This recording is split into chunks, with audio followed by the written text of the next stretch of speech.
जब तुम्हारी तरफ से कोई गवाही दे कि यह निर्दोष है तो वह व्यक्ति बड़ा प्रसन्न हुआ और खुशी खुशी घर आया, क्योंकि उसके दो घनिष्ठ मित्र थे, परम मित्र थे, जो उसके साथ जीने मरने की कस्में खाया करते थे। तीसरे मित्र से तो उतना लगाव नहीं था, लेकिन तीसरे रूप को भी मित्र के रूप में देखा करता था। तो वह घर आया और जिससे अधिक वह प्रेम करता था उस मित्र के पास पहुंचा और बोला कि ऐसी ऐसी बात है, ऐसी ऐसी घटना मेरे साथ हुई है और आप चले मेरे साथ जज के सामने गवाही दे दें जिससे मैं छूट जाऊं। पहला मित्र बोला, मित्र आप मेरे मित्र हैं और मैं भी आपको अपना मित्र मानता हूं, लेकिन मैं आपके साथ एक कदम भी नहीं चल सकता। अब वह व्यक्ति जो अपने मित्र को इतना श्रेष्ठ मानता था, जिससे अधिक लगाव रखता था, प्रेम करता था कि उसके दुखों में वह भागीदार होगा, वही कह रहा कि मैं आपके साथ एक कदम भी नहीं चल सकता। किसी तरह अपने को संभाला और दूसरे मित्र के पास पहुंचा और उससे भी वही सारी घटना बताई कि ऐसी ऐसी घटना है, आप चलें गवाही दे दें जिससे मैं इस मुकदमे से बच जाऊं, बरी हो जाऊं। दूसरे मित्र ने कहा, ठीक है मैं चलूँगा, लेकिन दरवाजे तक ही रहूँगा, गेट तक ही रहूँगा, अंदर नहीं जाऊँगा। तो उस व्यक्ति ने कहा, जब तुम गेट तक ही रहोगे, अंदर प्रवेश नहीं करोगे, अंदर नहीं जाओगे, तब फैसला कैसे होगा? क्योंकि सुनवाई तो अंदर होगी जज के सामने और तुम बाहर ही ठहरे रहोगे, तो यह तुम्हारा जाना न जाना बराबर है। तो दूसरे मित्र से भी उसे धोखा मिला। दोनों मित्रों से जिससे वह अधिक प्रेम करता था, दोनों ने उसे धोखा दे दिया। अब वह परेशान, काफ़ी बेचैन हो गया और सोचा अब क्या करूं। तभी उसे तीसरे मित्र की याद आई, जिससे वह कभी कभी मिलजुल लिया करता, प्रेम जता लिया करता था।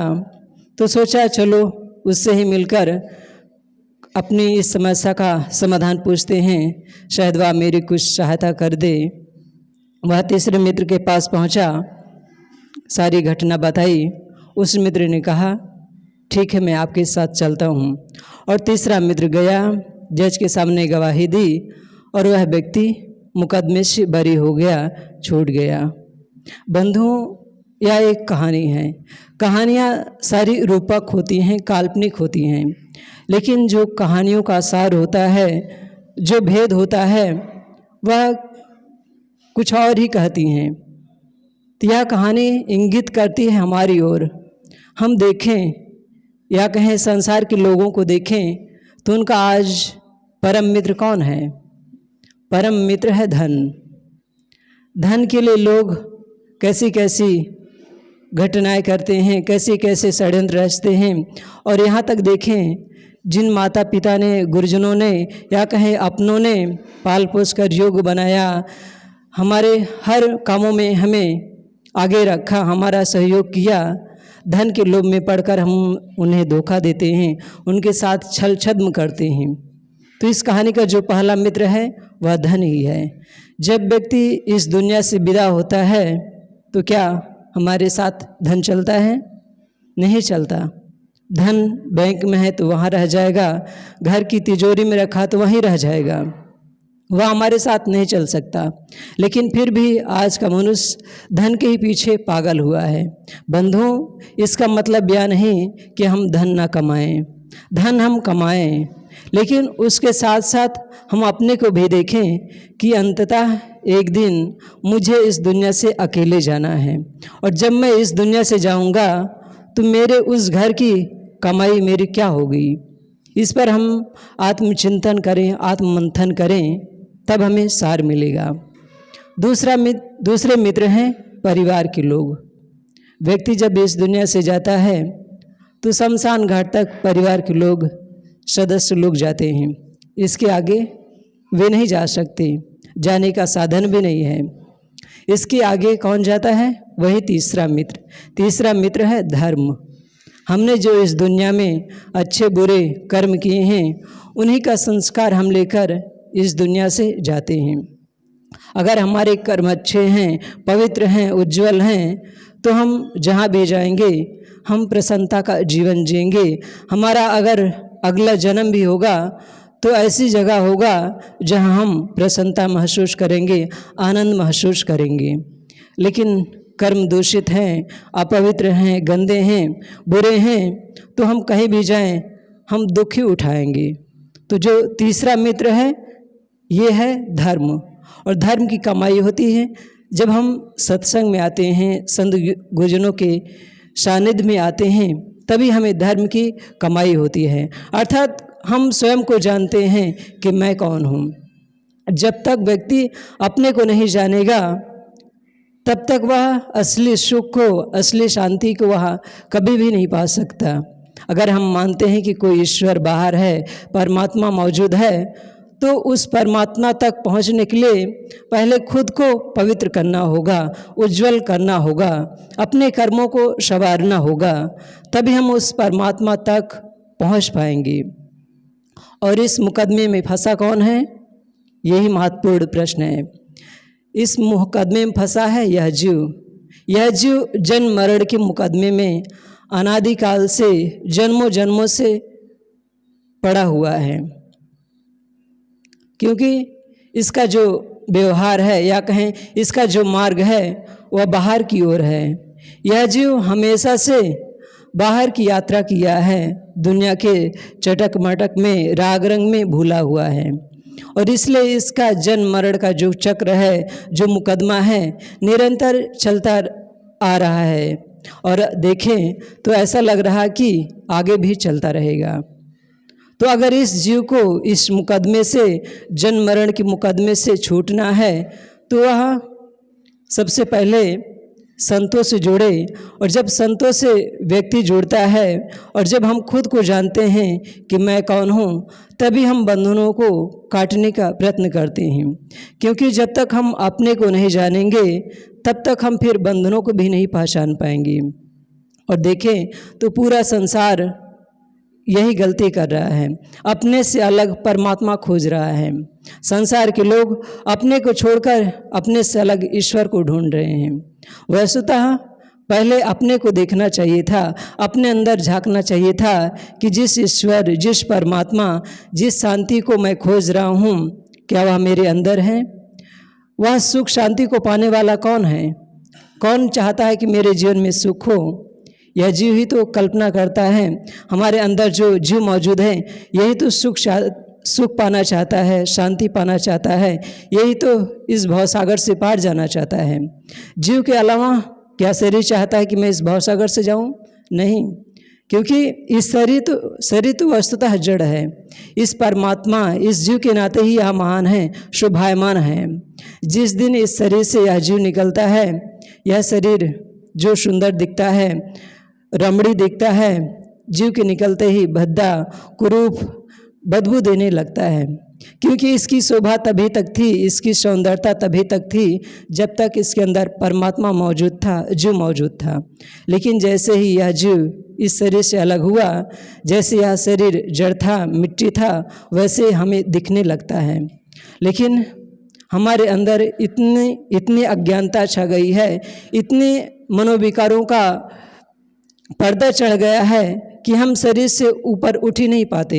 शरीर को ही दिन रात खिलाने पिलाने, नहलाने धुलाने में लगे रहते हैं। बंधुओं, शरीर को साफ सुथरा रखें, व्यवस्थित रखें, लेकिन शरीर को ही सब कुछ मान लेना यह धोखा है। और हम सब यही गलती करते हैं। हम हमेशा शरीर को ही महत्व देते हैं, शरीर को समय से भोजन देते हैं, समय से नींद भी देते हैं, लेकिन यह कभी नहीं सोचते कि मेरे इस शरीर में जो मौजूद है उसको मैं क्या खुराक सही दे रहा हूँ। हम उस जीव को, उस परमात्मा को ऐसे गलत विचार देते हैं, दूषित विचार देते हैं, गलत कर्म करते हैं, जिससे वह दिनों दिन दुख महसूस करता है। हम हमेशा से बाहर की यात्रा की हैं और इसलिए हमारा दुख नहीं मिटा हुआ है। तो इस जो कहानी का सार रूप है वह है धर्म। धर्म की हम कमाई करें, और धर्म की कमाई होती है संतोष से। हम इतिहास के पन्नों को देखें, पलटें, तो उसमें जितने भी बड़े बड़े लोग हुए हैं, उनके जीवन में एक समय ऐसा था कि वे नीचे थे, अर्थात गलत कर्मों में लिपायमान थे, लेकिन संतों का सानिध्य मिला, गुरुजनों का सानिध्य मिला, सत्संग मिला, और वे अपवित्र से महान हो गए, श्रेष्ठ हो गए। पट्टाचारा का आप सब नाम सुने होंगे। वह नेपाल की एक सेठ की लड़की थी, एक ही लड़की थी। उसके घर में एक नौकर रहता था। उसके साथ उसका प्रेम प्रसंग चला, और इस कदर प्रेम हो गया कि एक दिन दोनों ने भागकर शादी कर ली। पिता सेठ थे, इसके विरुद्ध में थे कि एक नौकर से मेरी बेटी शादी करे, तो उन्होंने भागकर अलग से जाकर शादी कर ली। अलग रहने लगे। समय से वह माँ बनी। वह नैहर आना चाहती थी, लेकिन पति ना ने दिया। दूसरी बार भी वह कुछ वर्षों बाद माँ बनने वाली थी। तभी उसने अपने पति से कहा कि अब की बार मैं अपने नैहर जाना ही चाहती हूँ। पति जाने को तैयार न था, लेकिन वह जिद पर अड़ी रही, और जब उसका पति बाहर कमाने के लिए गया, तब वह अपने छोटे बच्चे को लेकर अपने नैहर के लिए चल पड़ी। जंगल का रास्ता था। आज से 2500 वर्ष पूर्व पूरा भारतवर्ष ही नहीं, पूरा भूमंडल जंगलों से ही घिरा था, ढका था। तो अपने नन्हे से बेटे को लेकर अपने नैहर के लिए चल पड़ी। इधर पति को बात पता चली कि पत्नी नैहर जा रही है, तो वह भी जहाँ काम करता था छोड़ छाड़ के उसके पीछे लग गया, और कुछ दूर जाकर दोनों साथ मिल गए। चलते चलते वे थक गए, और इसी बीच उसके पेट में दर्द उठा, पीड़ा उठी। पति ने उसे एक वृक्ष के नीचे बैठाया और कहा, तुम यहीं बैठो, मैं कुछ सूखी लकड़ियाँ इकट्ठी करके लाता हूँ। क्योंकि सर्दी के दिन थे, ठंड थी। वह उसका पति लकड़ियाँ इकट्ठी करने चले गया, सूखी लकड़ियाँ, जिससे गर्मी पैदा की जा सके। और वह पट्टाचारा वृक्ष के नीचे बैठी थी, और उसी समय वह माँ बनी। उसने एक नन्हे बच्चे को जन्म दिया। काफ़ी देर हो गई, उसका पति न लौटा। जब काफ़ी समय गुजर जाने के बाद भी उसका पति न लौटा, तब वह अपने को किसी तरह संभाली और पति की खोज में गई। कुछ दूर ही जाकर उसने देखा कि उसके पति की मृत्यु हो गई थी। वस्तुतः ऐसा हुआ था कि जब वह सूखी लकड़ियाँ चुन रहा था, इकट्ठी कर रहा था, उसी समय किसी विषधर सर्प ने, विषैले जंतु ने उसे डस लिया था, काट लिया था, और इससे उसकी मृत्यु हो गई थी। अब वह अभी अभी माँ बनी है, एक छोटा बच्चा पहले से है, और इधर पति का मृत्यु, दुख। वह सोचने लगी, अब कैसे करूं? सर्दी के दिन है, चारों तरफ अंधकार, जंगल ही जंगल। फिर आगे की यात्रा उसने शुरू कर दी थी। चलते चलते एक नदी मिली। अब और बड़ी समस्या, 2 नन्हे बच्चे और विशाल गंगा की धारा। कोई सुविधा नहीं, आज के ज़माने जैसा पुल, नावें नहीं थी। तो उसने दिमाग लगाया और सोचा कि बड़े बेटे को इसी पार छोड़कर और नन्हे बच्चे को लेकर उस पार जाती हूँ, और उस पार इस बच्चे को छोड़कर पुनः इसे ले जाऊँगी। और उसने ऐसा ही किया। उस पार गई, छोटे बच्चे को छोड़कर इस पार आने लगी। जैसे ही वह बीच धारा में पहुँची, तभी वह देखती है कि उसका जो नन्हा बच्चा है, उसके पास एक भेड़िया आ गया। वह ताली बजाकर उस भेड़िया को हटाने लगी, भगाने लगी, लेकिन भेड़िया न भागा और उसके बच्चे को लेकर ही वहाँ चला गया। अब इधर ताली की आवाज़ सुनकर इस पार जो बड़ा बेटा था समझा कि माँ मुझे बुला रही है, और वह नदी में कूद गया। जैसे ही नदी में कूदा, वह नदी की तेज धारा में बह गया। यह दुख देखकर पट्टाचारा बेहोश हो गई। वह मूर्छित होकर गिर पड़ी। वह पूरी तरह पागल हो गई, विक्षिप्त हो गई, सारे कपड़े उतार दिए और जहाँ तहाँ भटकने लगी। बच्चे उसे परेशान करने लगे, सताने लगे। इसी तरह घूमते घूमते वह एक दिन भगवान बुद्ध के पास पहुँची। पहले तो भगवान बुद्ध के शिष्यों ने, भिक्षुओं ने उसे भगा दिया, लेकिन जब भगवान बुद्ध को पता चला, तब उन्होंने उसे पुनः बुलाया। जब वह आई, तब भगवान बुद्ध ने उसे उपदेश दिया, समझाया, और जब वह कुछ समझी, होश में आई, तब उसे समझ में आया और धीरे धीरे वह भगवान बुद्ध की अटूट शिष्या बन गई और एक महान भिक्षु हुई। जो पटाचारा एक पागल हो गई थी, विक्षिप्त हो गई थी, वह भगवान बुद्ध का सानिध्य मिलते ही एक महान भिक्षु हो गई। वह इस भवसागर से पार हो गई। ऐसे ही हम अंगुलीमाल को देखें, रत्नाकर को देखें, तो ये सब पहले अत्याचारी ही थे, लेकिन संतों का सानिध्य मिला, गुरुजन मिले और इनका जीवन बदल गया। तो बंधुओं, हमें तो संत गुरुजन पहले से ही मिले हैं।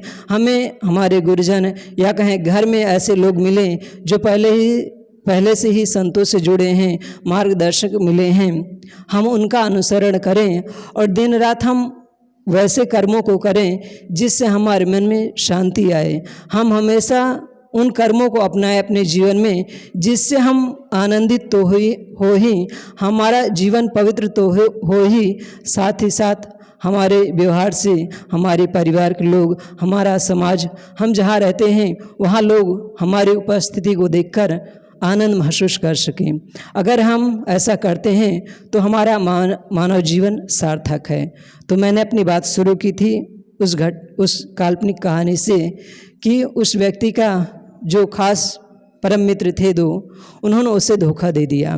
बंधुओं, हम देखें कि हमारे जो परम मित्र हैं उनमें से कहीं धन तो नहीं है। अगर धन है तो उसको व्यवहार तक सीमित रखें, उसको जीवन निर्वाह का साधन बनाएं। लेकिन धन के पीछे पड़कर हम अपनों से दूरियां बना लें, अपनों से हम व्यवहार खराब कर लें, तो यह हमारे जीवन की सबसे बड़ी हार होगी। हम जहाँ भी रहें अच्छे कर्मों से अपने जीवन को उज्जवल करें और यही संत गुरुजनों की सीख है। कुछ बातें मैंने आप सबके बीच कही और ज़्यादा न कहते हुए मैं अपनी बात को समाप्त करता हूँ।